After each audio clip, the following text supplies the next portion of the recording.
हिंदी आचार्य की एजुकेशन की सीरीज में आज बहुत ही इंपॉर्टेंट टॉपिक के बारे में पढ़ने जा रहे हैं स्टूडेंट्स। जी बिल्कुल, आपने सही पहचाना, टीचर एलिजिबिलिटी टेस्ट, जिसे शॉर्ट फॉर्म में हम टेट कह देते हैं। तो बच्चों, ये मिनिमम क्वालिफिकेशन है, कम से कम योग्यता है टीचर के लिए एलिजिबल होने के लिए। भारत में अगर आपको टीचर बनना है तो आप टेट क्लियर आपको होना चाहिए।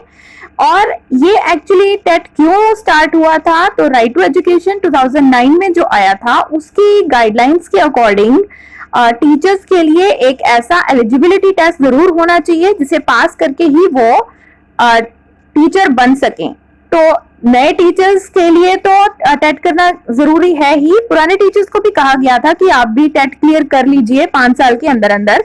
तो ये इसके लिए जो जनरल कास्ट के जो कैंडिडेट्स हैं वो 60% मार्क्स इसमें लाने पड़ते हैं। 120 नंबर का होता है ये, जिसमें से 90 मार्क्स आपको कम से कम लाने हैं, तभी आपका टेट क्लियर माना जाएगा।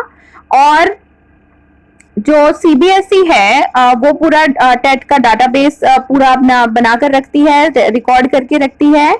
और सीबीएसई ही एक्चुअली जो सेंट्रल टीचर्स एलिजिबिलिटी टेस्ट है, सीटेट जो होता है सेंटर की तरफ से, उसको कंडक्ट करवाती है। और ये जो सीटेट है ये एक्चुअली साल में 2 बार करवाती है सीबीएसई। और ये 20 इंडियन लैंग्वेजेस में होता है सीटेट जो है। और सीटेट की जो वैल्यू है वो पूरे 7 साल तक सीटेट जो है वो वैलिड रहता है।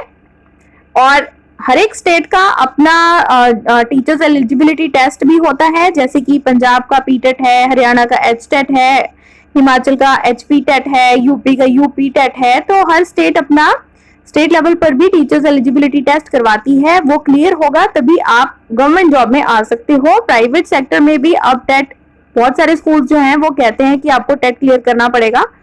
और जो टेट है वो एक्चुअली 10th लेवल तक के जो टीचर्स हैं उनके लिए जरूरी है, जो उससे आगे पढ़ाते हैं 12th तक के, उनके लिए टेट जरूरी नहीं है, क्योंकि टेट एक्चुअली 2 पार्ट्स में होता है। क्यों, देखिए, जो बच्चे पहली कक्षा से लेके 5वीं कक्षा तक जो पढ़ाने हैं, जिसे प्राइमरी क्लासेस कहते हैं, तो प्राइमरी क्लासेस के लिए पेपर 1 होता है टेट का।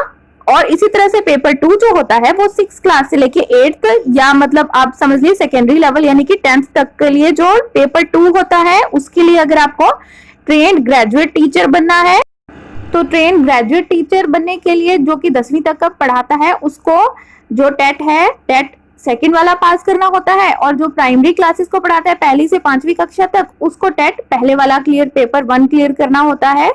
और इस तरह से बच्चों, ये जो टेट है इसके अंदर एजुकेशनल साइकोलॉजी होती है, लैंग्वेजेस होती हैं, और जो आर्ट स्ट्रीम है उनके लिए सोशल साइंसेस होती है। लैंग्वेजेस टीचर्स को भी यही पैटर्न फॉलो करना पड़ता है। और इसी तरह से जो दूसरे जो साइंस एंड मैथ्स के टीचर्स हैं उनके लिए भी एजुकेशनल साइकोलॉजी और लैंग्वेजेस होती हैं, और इसके साथ ही उनका साइंस एंड मैथ्स का सिलेबस होता है। तो जनरल जो कैंडिडेट है उनको 60% मार्क्स इसमें कम से कम लाने होते हैं।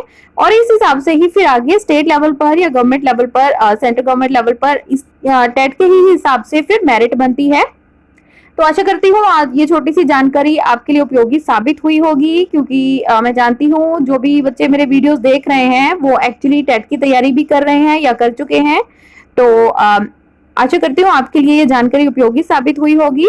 पूरा वीडियो देखने के लिए धन्यवाद। ऐसे ही और एजुकेशन से संबंधित वीडियो देखने के लिए मेरे चैनल को सब्सक्राइब कीजिए।